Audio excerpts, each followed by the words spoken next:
midnight haze, chasing shadows in the darkest maze. Footsteps echo in the empty hall, mysteries waiting on our call.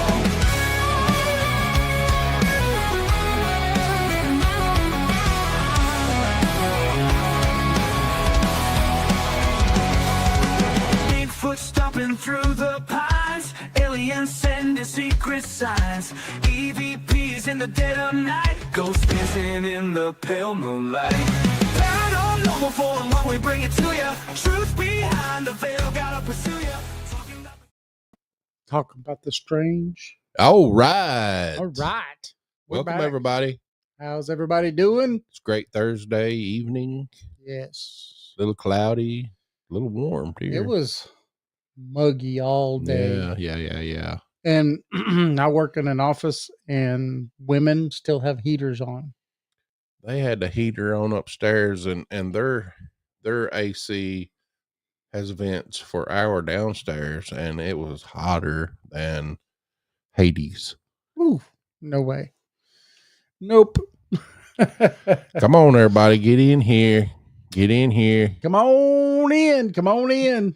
Let's see if is everybody getting their messages. So tonight we got a good show, don't we, Jason? We do. We're going to be talking about something that we haven't talked about since we were known by another name. PDC. That's right. Project Dark Corona. I had to say it. Yeah. That was us. Project Dark Corona. And so we're going to be talking about Mount St. Helens. And some Bigfoot. And some footing. Some feet. You know, some smelly feet. After researching this time and the last time, there's a lot of evidence, but the witnesses are not, named. No. Nope. A few, maybe. Yes. But a lot of them wasn't named. Yeah, it's kind of weird. The fact that this happened, of course, we all know that, Mount St. Helens erupted in 1980. And then, of course, the military and all kinds of other people went in to help with cleanup and everything. And that's where this kind of takes over, is that supposedly there was people who came out afterwards saying, look, there were things that I saw that they weren't humans. Yeah. There was something else, but they definitely weren't humans. So, you ready? Yeah, go ahead. Ready to get into it? We'll get it started. All right. Well, let's go ahead and start. On May 18th, 1980, which is a day that was etched into the Pacific Northwest's memory, at exactly 8:32 a.m., Mount St. Helens erupted. Now, when it erupted with a force of 24 megatons of TNT, which is enough to level forests, vaporize lakes, and carve a crater a mile wide. The sky turned black. Ash rained down like toxic snow. But beneath the chaos, there's a hidden chapter to this disaster. Because while the world focused on the volcano's fury, rumors swirled about something else in the debris. Contractors reported soldiers guarding ash-coated bodies, too tall to be human. Medics spoke of bandaged figures in tents, their silhouettes hulking under dim lantern light. And pilots claimed helicopters airlifted cargo nets filled with something to a remote military base. Yeah. So tonight, we're not just talking about lava and landslides. We're actually asking, did the U.S. military rescue Bigfoot in the aftermath of Mount St. Helens? And why would they bother? To answer that, we need to rewind way back to a mountain steeped in mystery long before it blew its top. A mountain where native tribes warned of mountain devils, prospectors fought ape-like creatures, and hikers vanished without a trace. Mountain tribes. Yeah. Native tribes. Yep. Native mountain tribes. Now, this isn't just a story. It is a collision of geography, history, and government secrecy. So over this next hour, we're going to try to stitch together some tribal legends, declassified documents, and some eyewitness accounts to build a case that someone was on that mountain and the military knew about it. Do you think they really did know about it? Or were they surprised? You know, I think that there was a possibly hidden agenda to why they was there doing what they were doing. Yeah, I think they knew about it because of all the things that happened around that area before. Yeah. Yeah, I mean, you had already the Patterson Gimlin. You already had tons of stuff. So people knew that, well, the lore said that the Bigfoot was there. Yeah. So, absolutely. So, May 18th was a Sunday morning in the Pacific Northwest. You could probably hear the birds chirp. You know, you could hear the mist clinging to the trees of Mount St. Helens. But at 8:32 a.m., the world exploded. The mountain's north face detonates with the force of 24 megatons of TNT, and it blasted ash 15 miles into the sky. That's crazy. You know, I was only 5 when this happened, but I remember news coverage like crazy. Yeah, I was 10. So you remember it a lot better than I did. Rivers boiled. Spirit Lake, once a mirror of alpine beauty, it was buried under 200 feet of mud and debris. But in the chaos that followed, something a little stranger emerged. Contractors clearing debris near the Tuttle River reported soldiers guarding tarps draped over hairy, ash-coated bodies. That's not a deer. Yeah. Helicopters airlifted shrouded figures in cargo nets. Medics treated bandaged patients over 8 feet tall. So tonight we asked ourselves, did the U.S. military secretly rescue Bigfoot in the aftermath of this disaster? I think it's possible. Why not? I think so. You know, for over a century, Mount St. Helens has been ground zero for Sasquatch lore. From tribal legends of mountain devils to prospectors battling ape-like creatures in the 20s. Our goal tonight is going to connect these dots, or we're going to try to. So we'll start with the volcano's deep history of paranormal activity. Then explore how the 1980 eruption created the perfect storm for military intervention. By the end, we're going to let you decide if this is a myth or it's hidden history. I think it's hidden history. You think so? I do. I think there's an awful lot of lore just around. I mean, we'll rewind it real quick, but way before that, right? There's tons of lore of these creatures being there. But then after the eruption, there's been tons of lore, tons of podcasts, tons of other people talking about this very thing. Yeah. About all the supposed Bigfoot that were helped and all that kind of stuff. So I don't know. I think it's, I'm going to say, I kind of believe it. I'm leaning on the true side. How's that? Yeah. Why not? What's up, Roy? What's up, Roy? How you doing, Glad buddy? you can join us. I know you believe in Bigfoot. Yep. He sees him every day. He does. That's what he told me. So first we're going to rewind it back a little bit. We're going to go way before the eruption of Mount St. Helens. Now, This wasn't just a volcano, it was a cryptid crossroads. To understand why the military might intervene, we need to prove Bigfoot's undeniable presence in these woods. So we're starting with the stories that built the legend. So long before settlers arrived, the Cowlitz people shared stories around campfires of creatures they called mountain devils. They were tall, hairy beings that roamed the slopes of Lewitt, what we now call Mount St. Helens. Now imagine the dense, ancient forests of the Pacific Northwest, shrouded in mists and volcanic fog.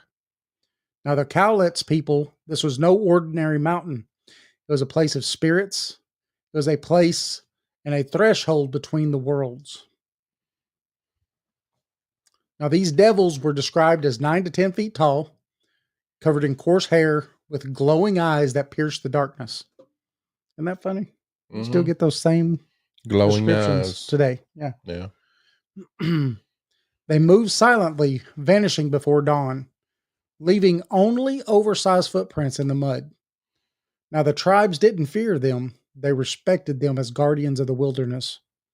But they warned, do not linger in the high caves after sunset. Mm. Now, this wasn't superstition. It was a lived truth, passed down through generations. And in 1924, that truth collided with the modern day world.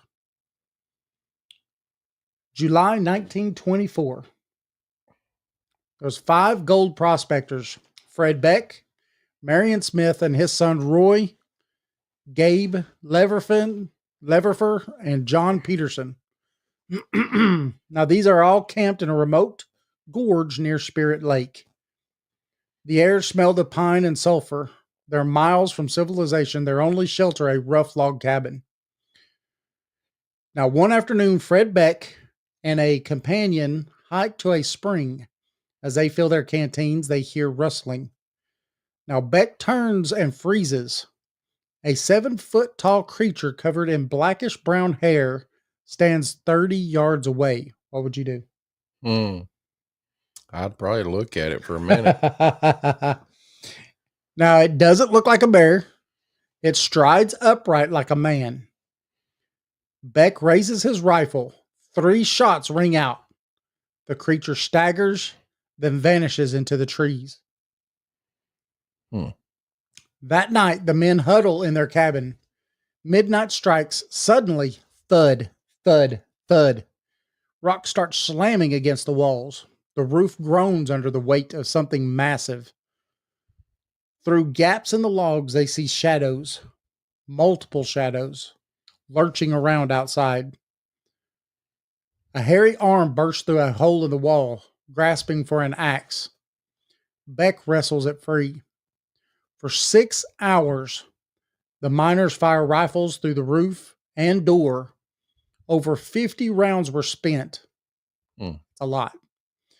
At dawn, they flee, abandoning $200 in supplies, which was a fortune in 1924. I bet. But this wasn't a campfire tale. In 2013, researcher Mark Marcel hiked to the cabin site.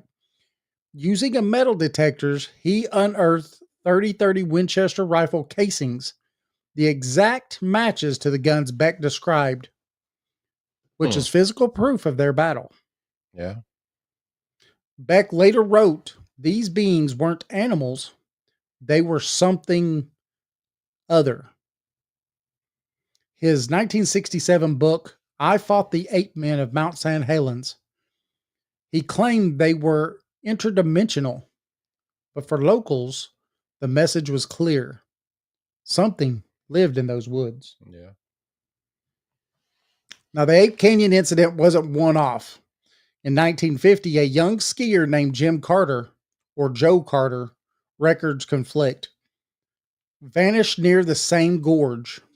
Search teams found his tracks leading straight towards the canyon's edge as if he'd been dragged. Nobody was ever recovered. Ooh. Yeah. That is crazy. Yeah. I mean, could you imagine? No. I mean, you hear here is all these stories already, Yeah. and we're still building the case. Till this day. Yeah, I mean, he's building the case. building it one at a time. You know, even by the 70s, sightings were surging. They were outrageous. Yep. Loggers along the Lewis River reported 18-inch footprints pressed deep into the riverbanks. Hikers even described guttural growls and musky, rotting meat stench near Spirit Lake. Even park rangers, they were trained observers, admitted finding strange tracks. So definitely something was there. Yeah, And probably still there today. I think so. I believe so. You had all these sightings, but before the sightings, there was a Patterson-Gimlin film, and that's what sparked everything.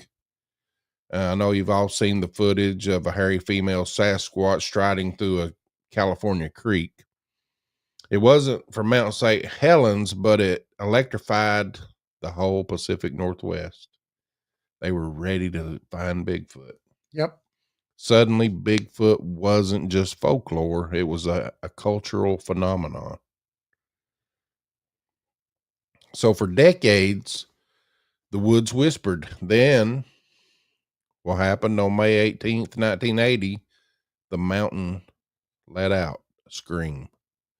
But in the chaos of the ash and fire, the old stories took a darker turn, because when the military arrived, they just wasn't rescuing people. That's right. And I do believe that.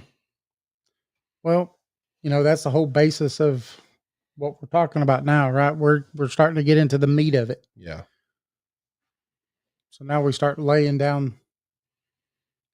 Now the military's come in Yep. when this happened. So St. Helens erupted, the north face collapsed. It was the largest landslide ever recorded, unleashing a pyroclastic flow that incinerated 230 square miles Yeah, that's crazy, right? of forest and all the things that live in that forest. Yep. Gone. So imagine towering evergreens were snapped like matchsticks, and Spirit Lake it boiled into a toxic stew, and ash was so thick that it blotted out the sun across 3 states. Yeah. And beneath this devastation, something else stirred. Contractors working near the Tuttle River reported eerie sights. They reported soldiers guarding tarps draped over massive ash-coated shapes. One worker swore that he saw a hairy human-like hand protruding from under the canvas, a hand far larger than any bear. That's a big hand. Yeah. So the U.S. military descended swiftly. The Army Corps of Engineers, the National Guard, the Air Force, they were there for a rescue and debris removal and to try to restore order. But in the volcano's remote blast zone, shielded by ash clouds and landslides, another operation unfolded. We're going to let David talk about it. So a logging crew working near the Tuttle River stumbled upon a surreal scene. Soldiers were guarding 2 large tarp-covered shapes in the ash. One contractor, who asked to remain anonymous, described a strong rotting smell and a glimpse of a hairy arm sticking out from underneath the tarp. It was thick, like a man's, but covered in coarse black hair. When he asked a soldier what they had found, the reply was, "You don't want to know." You don't need to know. That's it. A retired Army pilot speaking anonymously in a 2008 podcast interview recalled airlifting unmarked cargo nets from the eruption zone to Joint Base Lewis McChord. He said the nets were heavy, way heavier than debris. Once a corner flapped open mid-flight and I saw a foot, not human, two large toes splayed like a primate's. When he questioned his commander, he was told classified. Focus on your job. Mm. Crazy, right? Yeah. There was a volunteer medic named Karen, pseudonym, described a triage tent near Coldwater Creek where she assisted military doctors. She said they brought in 3 figures on stretchers, covered head to toe in bandages and army overcoats. One was over 8 foot long. She said, I saw a hand with thick fingers, black nails, and there was coarse hair poking through the gauze. A doctor snapped, stay back. This one's contagious. Mm. I was ordered to leave the tent. She remembered the smell, burnt hair, and something metallic, like copper. It's crazy. Mm-hmm. Now, a guardsman stationed near Spirit Lake reported seeing tall, hunched figures being led into a temporary hangar. He told researchers in 2012 they were wrapped in gray blankets, walking upright but stumbling. One blanket slipped and I saw a shoulder. It was hairy. It was ash gray and way too broad for a human. My sergeant grabbed me and said, eyes forward, soldier.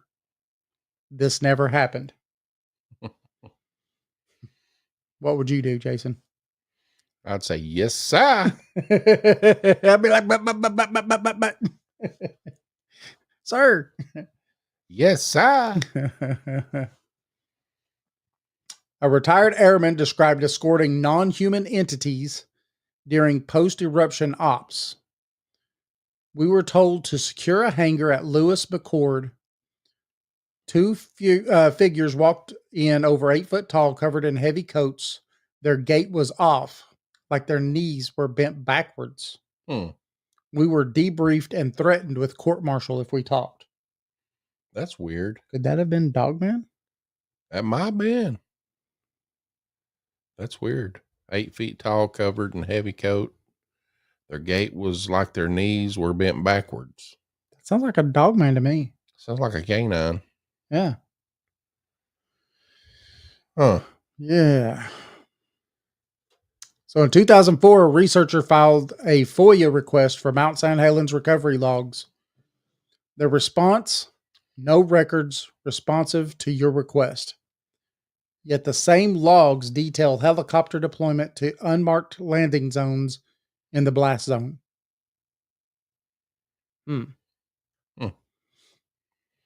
You know, there was another story out there. We didn't get it in here. But there was also a Native American that came in, I think, if I remember correctly. Yep. And one of the tents. Yeah, and he was actually translating for them. Yep. And talking with these creatures. Yep. So I don't know how true that is, but I've heard that story. And I think the last time that we done this many, many years ago, we actually told that story. But I couldn't find it when I was looking for it. I'm sure you looked for it too. Yeah, I tried to find it, but I couldn't. Yeah, same here. So, and that was told by one of the airmen, I think. Yeah. So let's start with Ape Canyon and Spirit Lake, the Tuttle River. You know, these places aren't just coordinates on a map. They're the beating heart of this story. Before 1980, these were the hot spots where Fred Beck fought off the Ape Men in 1924. It's where the Cowlitz tribe warned of mountain devils. It's also where loggers found that 18-inch footprint in the 70s. And after the eruption, these same valleys were swarming with military helicopters, medics, and guarded recovery teams. Now, would you call that a coincidence? Hmm. There's not that many humans on Mount St. Helens. Right. Why Right. would they need all that recovery? Yeah. Hmm. You know, the government knew exactly where to look, I think. Yep. Also, pre 1980, let's talk a little bit about the survival. Bigfoot was described as nocturnal, cave dwelling, elusive. So imagine these creatures when the mountain blowed up. Yeah. Just picture them huddled in these lava filled tubes as the earth shook, these caves, and crawling out after the blast, burned, starving, exposed. The forest they relied on was gone. The caves had collapsed. Who else had the resources to intervene? Yep. The United States military, Right. medics treating bandaged figures in tents. Sounds odd, don't it? It does. Airlifts to secret bases. Now, that's the thing that really kind of bothers me about this too. Is like they say that they weren't airlifting nothing, but okay, even if you are airlifting, why are you lifting it to a secret base? Yeah. That alone is just weird. Yeah. So if Sasquatch existed, the eruption would force them into the open and the government had to clean up the mess. But why? Why do you think? Hmm. Well, I think we're going to rewind back to 1979. I Can you do that? So Mount St. Helens wasn't just a volcano. It was a paranormal tourist trap. Those guided Bigfoot hikes, campfire ghost stories, merchandises. The Patterson Gimlin film had already burned Bigfoot into America's brain. Yeah. The public expected weirdness here. So when the mountain blew, the military didn't just face ash and landslides, they actually faced a cultural powder keg. If they found Sasquatch, secrecy wasn't just possible, it was mandatory. Mm-hmm. There could be no press leaks. There could be no headlines. They just needed helicopters, tarps, and orders to stay quiet. Yep. Now, does that sound familiar? Smells like a cover up. Does, doesn't it? Yeah. So let's cut to the why. Why would the military care about Bigfoot?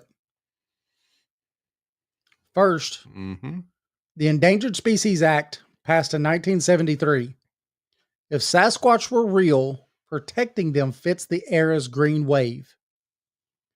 Secondly, Cold War paranoia. Imagine the Soviets learning we discovered a new hominid, the race to weaponize it and study it. They did stuff like that. I mean, I'm sure they did. I'm sure they studied them and tried to make them kill. And well, they tried to impregnate women with like gorilla and stuff to try to make stronger humans. Isn't that crazy? yeah, super soldiers. Yeah. The third, fear. Not of Sasquatch, but of us. How would the public react? Churches, schools.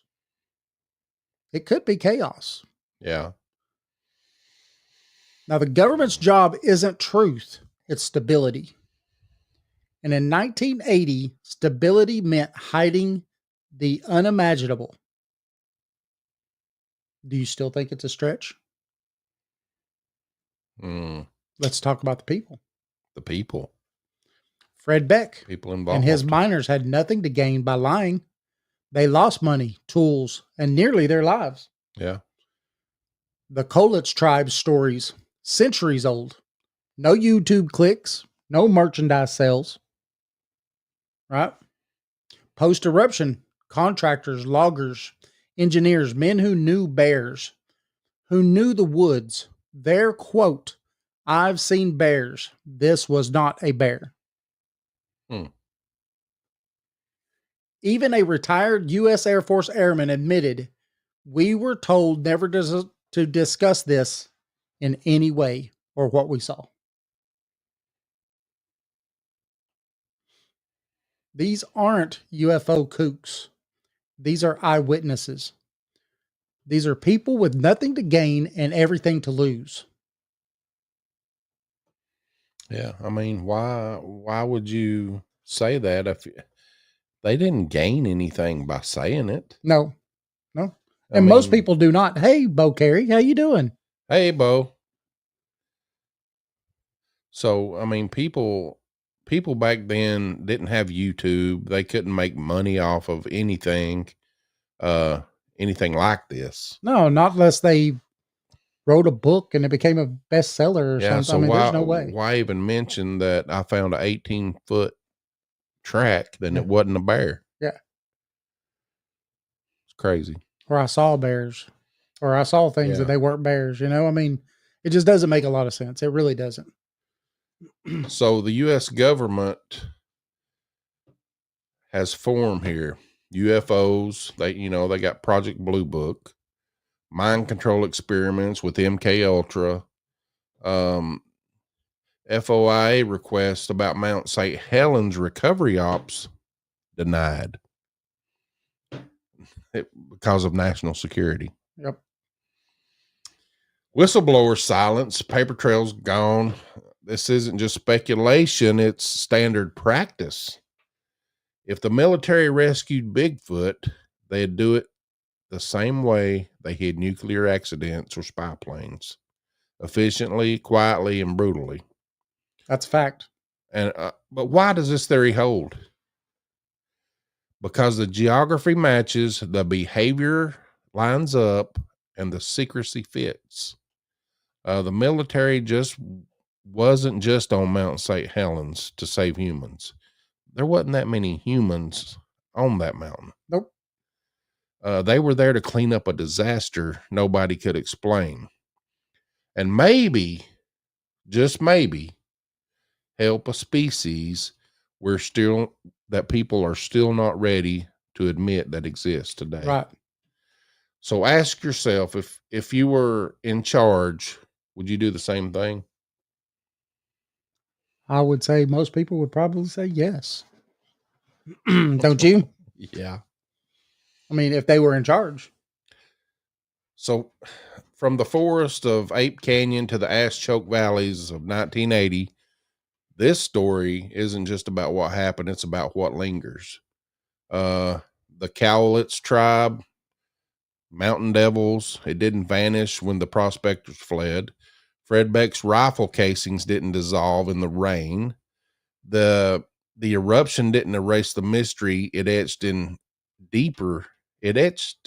deeper into this land.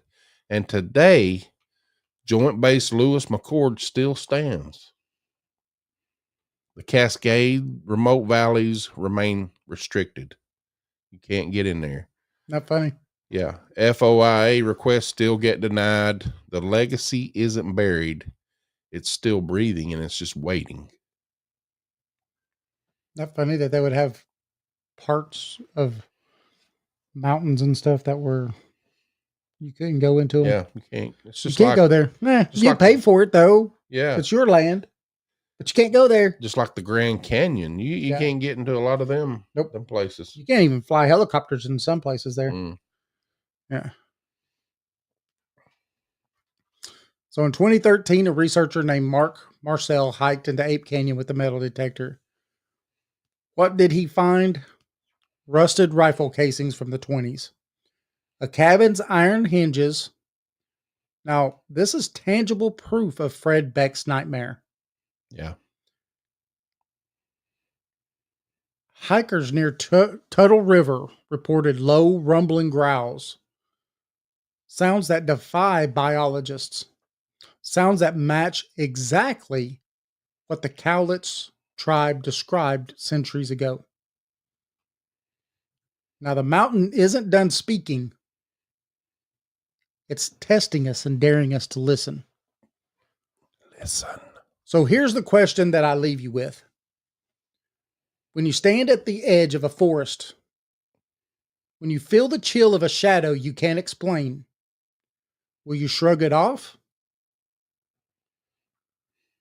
Or will you remember Ape Canyon? Remember the miners, the medics, the whispers of a bass called Lewis McCord? Will you dismiss it as a tale? Or will you wonder if the legacy isn't just alive, but maybe it's watching? Yeah. So maybe you'll remember this show if you ever, get a chance to go visit Mount St. Helens. And then you find a And then Bigfoot. you find something, yeah. And you you'll see say, a footprint. David and Jason were correct. It is still to this day a pretty magical place. Mount St. Helens is. Yeah, that's a good story, and I believe that this really did happen. I mean, I do. Our government, they cover up everything, and why would they want to let something like this out? Right. Well, I mean, we even talked about it, right? MK Ultra. I mean, there's the Bay of Pigs. I mean, we go on forever and ever about all the stuff that they've tried to hide. That came out that we know that they tried to hide. So maybe one day this will get brought out. Yeah. Unredacted. Yes. Like the JFK files. Yeah. Which that didn't give us anything really. Oh, there's some pretty amazing insights on the JFK files. Are they? Yes. I haven't heard anything about it. Oh man. I've been researching the heck out of it. Sure do.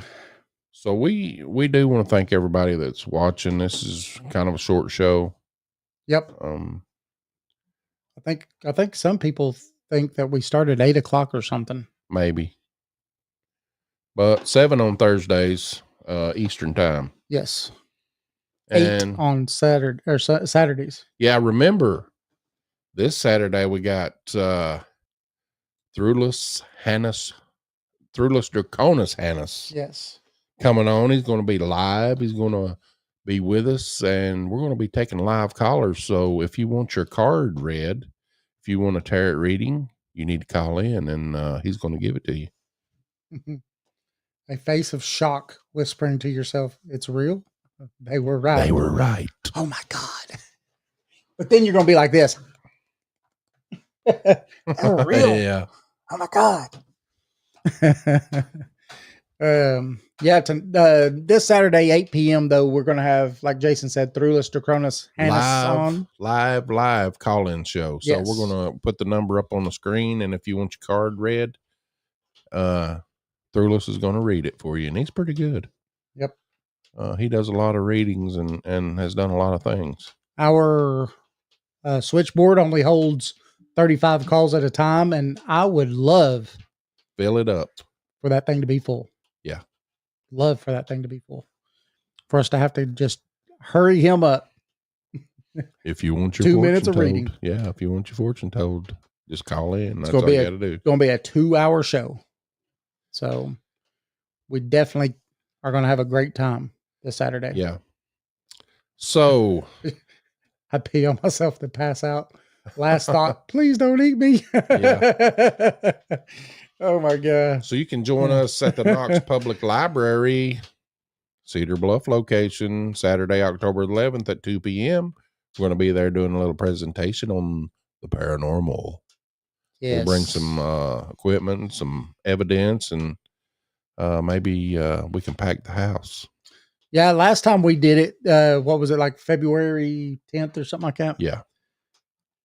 It was great. We had, a few people that showed up, and we got to talk to them. We handed out a bunch of equipment, let them look at it, told them how things worked. And we did a full 2-hour,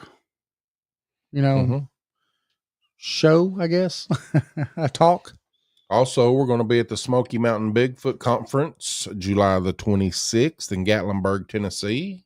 Yes. It's going to be fun. We're going to be rubbing elbows with the big dogs up there at the Bigfoot place. Come see us. We have some shirts and some books for sale.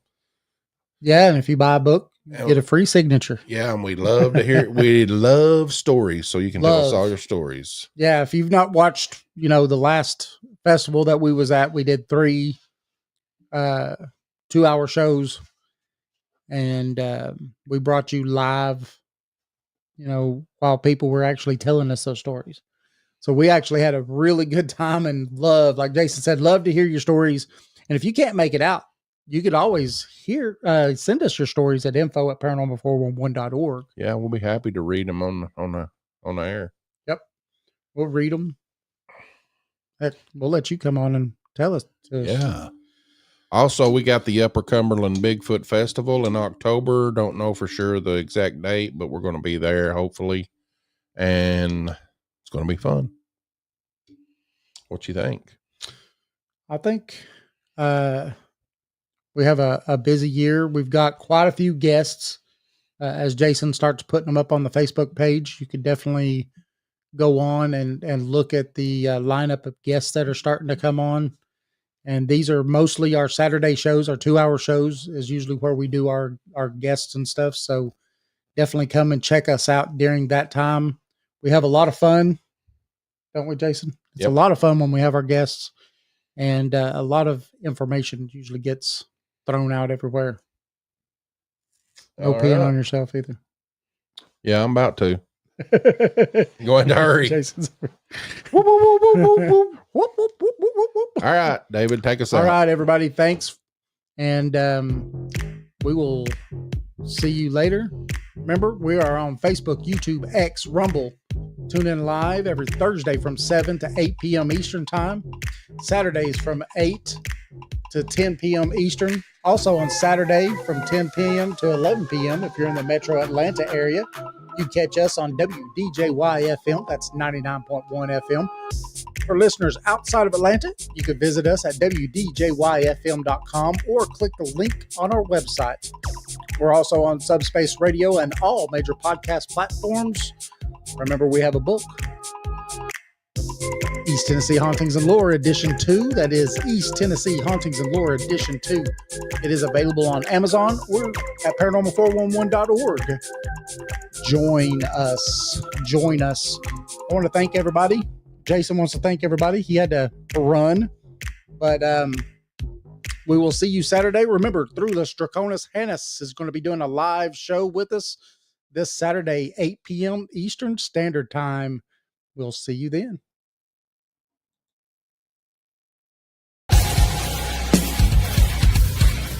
Have you ever wondered what lurks in the shadows? What secrets the night hides? What strange phenomena might be happening just beyond your perception? Join us as we journey into the world of the paranormal, exploring everything from ghosts and UFOs to cryptids and unexplained occurrences.